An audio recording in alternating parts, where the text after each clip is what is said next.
What's going on, everybody? The new Super Mario Bros. Series is one that's easy to pick on these days, let's be honest. Some love to hate it, and they have their own valid reasons. The series basically has ran its course at this point, but dude, growing up on the DS, me and my sister both were fiends on the original new Super Mario Bros.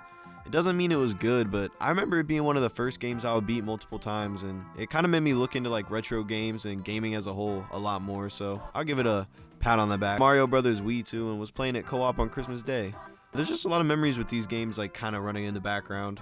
But I guess the series waned on me, admittedly, by the time the Wii U one came out. I assume replaying them isn't probably going to be that nostalgic, but I'm in the Mario mood, and I got New Super Mario Bros. U Deluxe on sale. I feel like these games were so corporately like standardized, like sterile, like block by blockly made. I don't know. But I still remember having fun solo or cooperatively playing these games. There's always like fun different gimmicks or ideas that levels revolve around, and like there's still tight platforming of the highest caliber, let's be honest.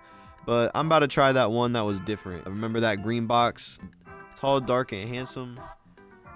Darn it, let's take a look at Super Luigi U, even though we are going to be on the Switch. So if you guys enjoyed this video, be sure to like and subscribe. Let's dive right in. Let's just look at the intro. Which is basically the same as a Wii U game, Mario U also, but the characters are moved around a bit. The game alerted me beforehand, though. This game, compared to Mario U, is going to be a bit more challenging and slippery. Lucky for them, I'm built different. These warnings mean nothing. The Overworld, along with the cutscenes, is also directly from Mario U. That's pretty lame, but that's all I'm going to say about that. It's pretty lame. And right when you start the first level, you instantly hear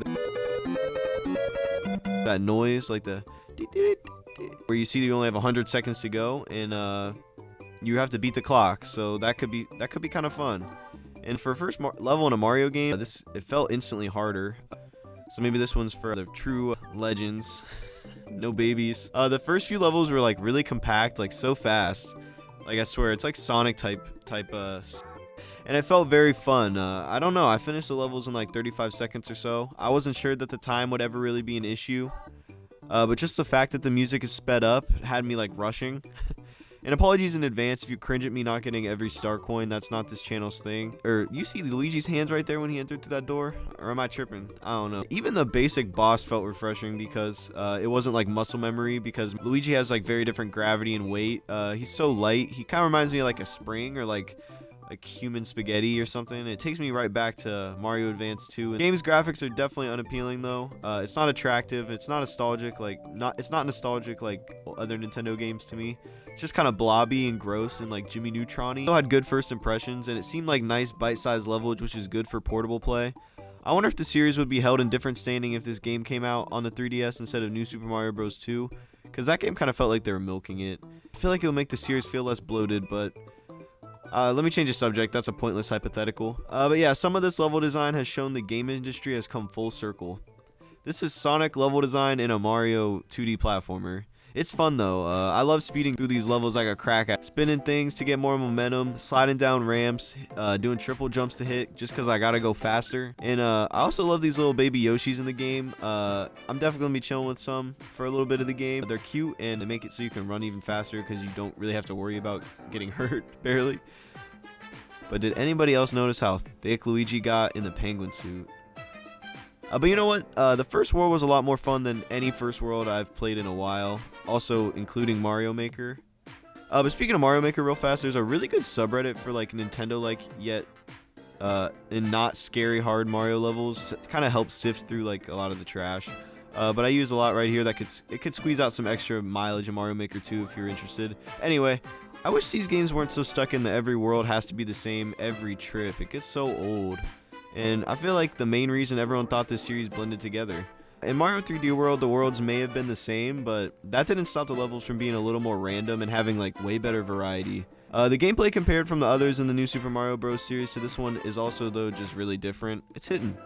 The jump and slipperiness is evident. It's even more evident than playing like as Luigi in Mario 2. It felt like each level had its own shtick and set pieces like Stonehenge dudes or big piranha plant.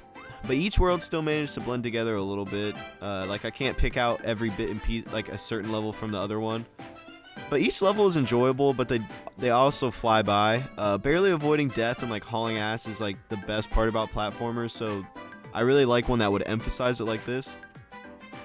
I know I missed so much stuff, so it makes me consider playing again.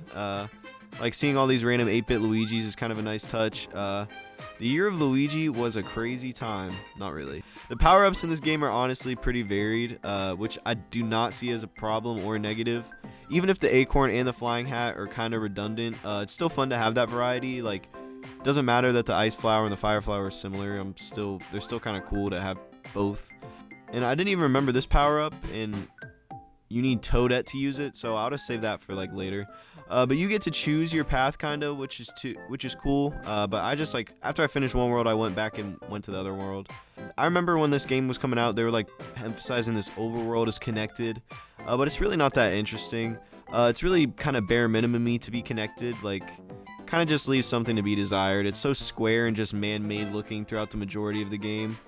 But I guess the new Super Mario Bros. Series kind of just lacks soul in aspects like that and feels just like a video gamey game instead of like an adventure or journey like in a real world, like in an interesting world like Mario Odyssey or even like Mario World. The beach world was a lot cooler as an overworld right as I was talking all this smack.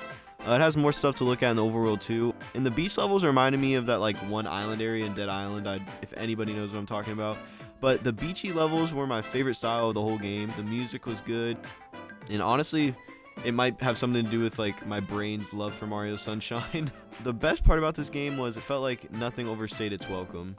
This ghost ship level looked sweet, way cooler than anything in the other Mario games besides, I mean, Mario U obviously because this uses everything from that. But I think this game as a whole is pretty slept on. But I mean that could go without saying because a lot of Wii U games are just slept on. But this one in particular. The Koopalings are still pretty mindless, like every boss battle. It's weird they aren't even in their castle. You beat the castle and then you shoot to their ship.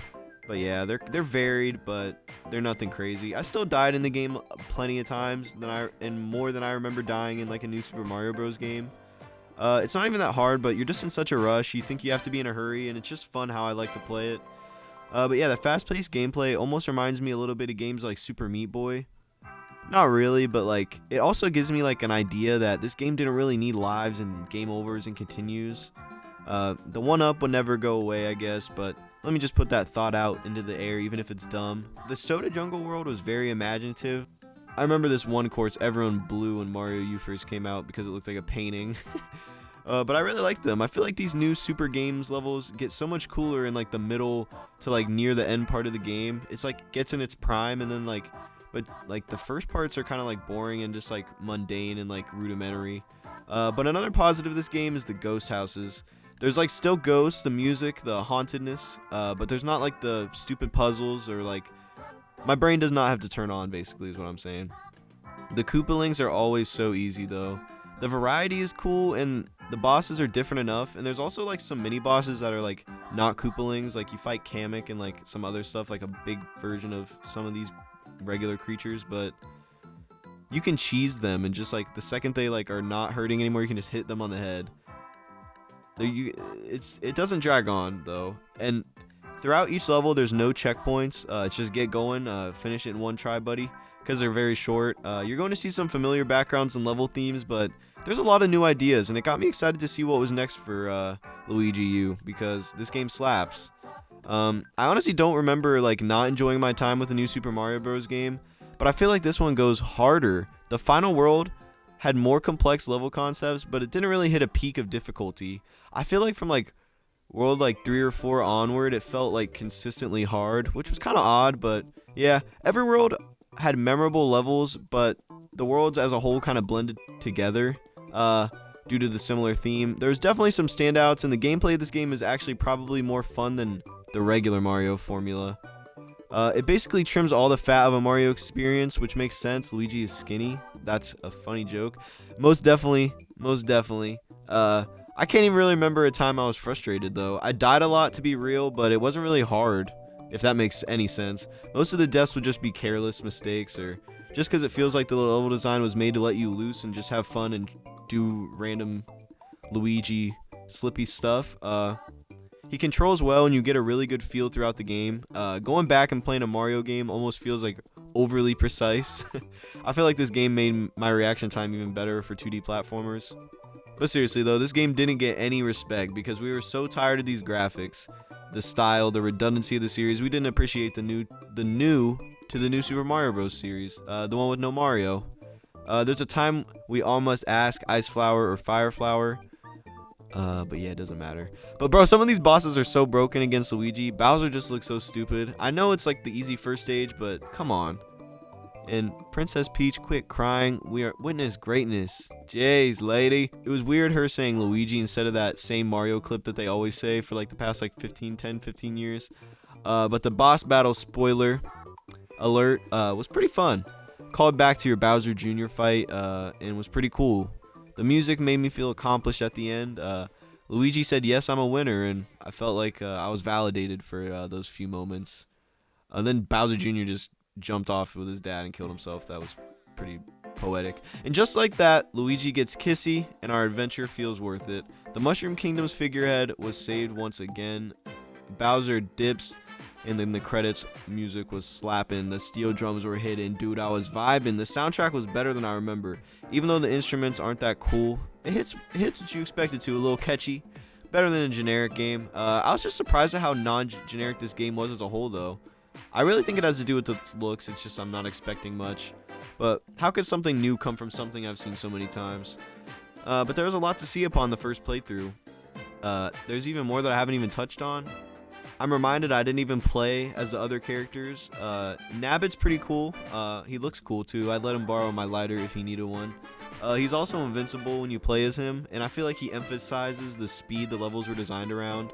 Maybe for people who were like new to platformers but still want to run fast. And oh wow, that power up for Toadette I was talking about earlier, it changes her to Princess Peach. That's cool. Look at her hold her dress and run. And you also get a Secret Island in Star Road 2, but Secret Island is just like a completionist hub, which I'm cool with, but I'm not really a completionist. Maybe over time it would be cool to look at so you know your progress. And Star Road, I suppose, is for another time as well, because you have to collect all the coins, all the star coins in a certain world to be able to play it. But yeah, I'm going to wrap it up here. Luigi U took all the fun parts about like the new Super Mario Bros. Series, turned it up to like 2.3 times speed. And yeah, the levels were small, but the level design was focused and a blast to run through. The controls were loose by design and gave Luigi a feel that I would imagine the character to move like. And although the graphics are dated and not like my style and definitely not anyone's style, they aren't bad. Just something our eyes are tired of seeing. This game was definitely the least talked about, but probably the best, and for that, it's slept on. I liked it, and I hope you liked this video and consider subscribing. Wow, that was smooth. Have a good one. Stay safe out there.